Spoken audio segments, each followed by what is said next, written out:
राना सनाउल्लाह फंस गए।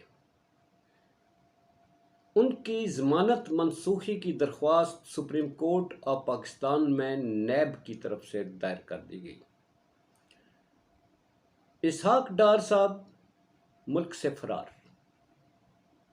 Election commission of Pakistan ने दो टोक बड़ा ऐलान कर दिया, कर लो जो करना ने। बिस्मिल्लाह रहमान रहीम। ब्रेकिंग ऑलवेज के साथ नाजरीन कराम, मैं हूं फैसल सईद। उम्मीद करता हूं आप जहां भी होंगे रब तआला की पनाह में आफियत से होंगे। नाजरीन कराम, मुल्क में एक निगरान निज़ाम जो है वो आ चुका है, मगर इस निज़ाम के आने के बाद जो साबका हुकूमत है उनमें उनकी दौड़ें लग गई हैं। अब उनके अपने बचाव के लिए एक दूसरे को पूछते भी नहीं हैं, भागने की सोच रहे हैं। कहते हैं उस हद तक जुल्म करें जिस हद तक आप भी दोबारा सहने के काबिल हों। अब यहाँ पर उनसे रिवेंज लेने वाली हुकूमत नहीं है, यहाँ है निगरान। और निगरान भी वो हैं जिनमें इनका सियासी लीडर जो है, इनका साथी कोई नहीं है। वो लोग आए हैं जिन्होंने सही इस मुल्क के एक डायरेक्शन पर डालना है। अब ये जो मैंने आपको इब्तदाई जो हेडलाइंस दी हैं क्या, बड़ा दिलचस्प है। इस पर बात करते हैं। नाज़रीन इकराम, मेरा ये चैनल नया है, इसको सब्सक्राइब कर दीजिएगा और बेल आइकन का बटन दबा दीजिएगा ताकि आप तक ये ख़बरें और तज्ज़िये जो हैं वो पहुँचते रहे। और एंड तक ज़रूर देख लिया करें ताकि आप तक मुकम्मल हमारे जो ख्यालात हैं, तज्ज़िये हैं, ख़बरें हैं, वो पहुँच पाएँ। नाज़रीन, इस वक्त बड़ी दिलचस्प सूरत हाल बनती जा रही है। वो जो डंडा ले के घुमाते थे, अब डंडा उनके सरों पर जो है वो पड़ने वाला है। शिकंजे में आने जा रहे हैं सारे के सारे। और राना सनाउल्लाह साहब के साथ क्या होने जा रहा है, और इसहाक डार साहब जो है वो, और फिर एहसन इकबाल साहब कहाँ पर हैं, इन पे बात करते हैं। इलेक्शन कमीशन की बात कर लेते हैं। इलेक्शन कमीशन बड़ा कहा जा रहा था पहले, 90 दिन का, दो असम्बलियों का हवाले से कहा गया था कि जनाब इलेक्शन 90 दिन में होने ही होने हैं। एतजाज़ एहसन साहब कह रहे थे हो ही नहीं सकता, निगरान एक दिन ऊपर नहीं रह सकते। निगरान वो अभी तक बैठे हुए हैं, इलेक्शन नहीं हुए। और उसके ख़िलाफ़ हुकूमत डट के खड़ी रही, वो चली गई मगर इलेक्शन नहीं करवाए।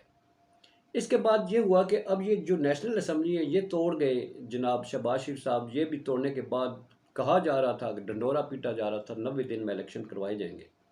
हर हाल में 90 दिन में इलेक्शन करवाए जाएंगे। मगर जाते जाते वो जो मुश्तरका मफादात कौंसल है, उसको मैंने नाम दिया है ये ज़ाती मफादात कौंसल, जिसमें ज़ाती मफाद के लिए उन्होंने फ़ैसला किया। जो फ़ैसला किया वो आइन के मुताबिक तो ये होता है कि ये चारों सूबे जो मिल के हैं वो बात करते हैं और उस पर जो जिस तरह से फ़ैसले होते हैं उस पर अमल किया जाता है। तो इसमें चारों सूबों में जो दो सूबाई हुकूमतें हैं, वो एक थी पंजाब की और दूसरी KPK की, जिसमें निगरान है।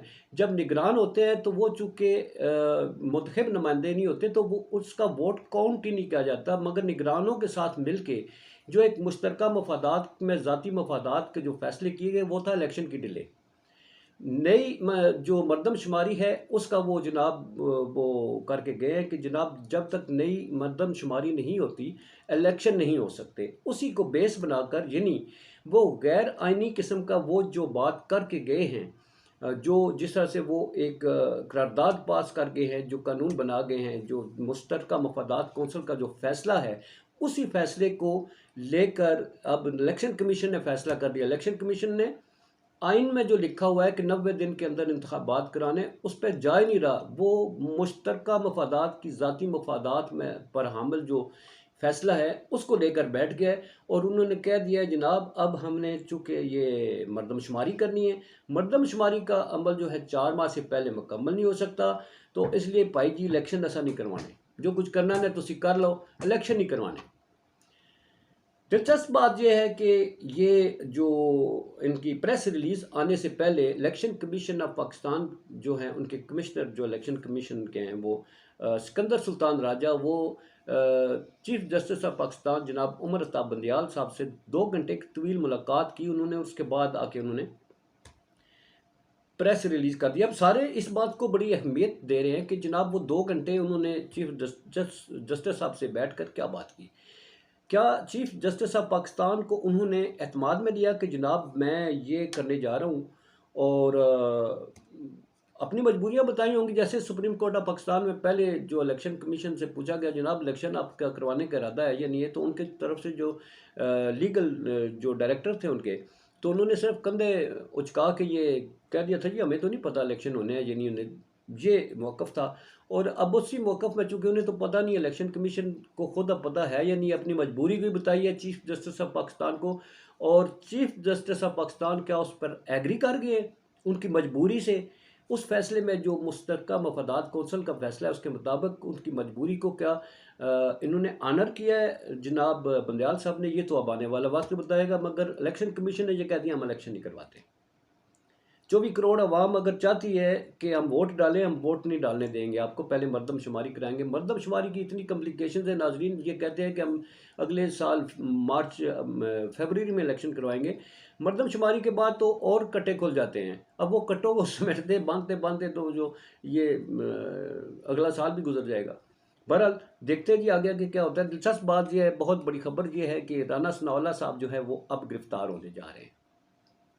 ये गिरफ्तारी जो है कोई आम बंदा नहीं करवा रहा, ये कोई आम शहरी नहीं जो दरख्वास्तें इनके दौर में देते हैं, आम शहरी दरख्वास्त दायर कर दी, नहीं, वो आम शहरी वाली कहानी नहीं है।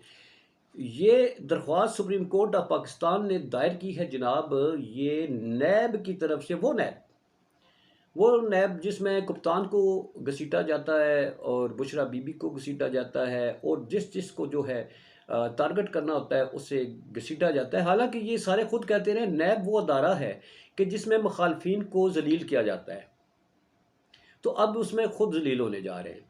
अब ये कितना सा हकीकत पर मबनी है ये तो नैब वाले जानते हैं, अलबत्ता बात वो आगे लंबी हो जाती है।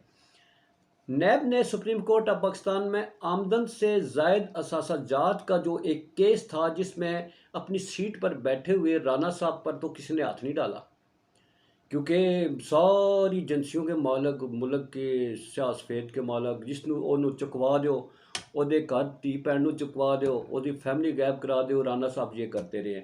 अब राना साहब जो है खुद शिकंजे में आ गए। आमदन से ज़ायद असासाजात का मतलब आपको पता है कि आमदन आपकी घट है और आपने बहुत सारी जो इतने असासे बनाए, ये कहाँ से बनाए, तो ये केस था जो इनके दौर में दबा रहा। अब वो केस खुल गया,